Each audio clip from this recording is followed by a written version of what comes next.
ప్రశాంత్ వర్మ ఇప్పటివరకు తీసిన all movies hits and flops గురించి వీడియోలో మాట్లాడుకుందాం. దానికంటే ముందు ఛానల్కి ఎవరైనా కొత్తగా వస్తే లైక్ చేయండి, అలాగే సబ్స్క్రైబ్ చేయండి. Let's start our video. First movie వచ్చేసి ఆ సినిమా. ఈ సినిమా 2018లో రిలీజ్ అయింది. ఈ సినిమా బాక్స్ ఆఫీస్ వద్ద హిట్ అయింది. సెకండ్ మూవీ వచ్చేసి కల్కి. ఈ సినిమా 2019లో థియేటర్లో రిలీజ్ అయింది, కానీ ఈ సినిమా బాక్స్ ఆఫీస్ వద్ద యావరేజ్గా నిలిచింది. థర్డ్ మూవీ వచ్చేసి జాంబిరెడ్డి.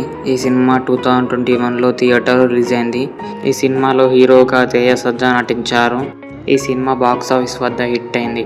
ఫోర్త్ మూవీ వచ్చేసి అద్భుతం. ఈ సినిమా 2021లో ఓటీటీలో రిలీజ్ అయింది.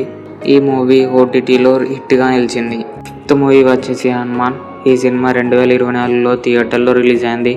ఈ సినిమాలో హీరోగా తేజ సజ్జా నటించారు అండ్ హీరోయిన్గా అమృత అయ్యర్ గారు నటించారు. సినిమాకి 40 కోట్ల బడ్జెట్ పెట్టారు, కానీ ఈ సినిమా బాక్స్ ఆఫీస్ వద్ద 300 కోట్లు సాధించి బ్లాక్ బస్టర్ హిట్గా నిలిచింది.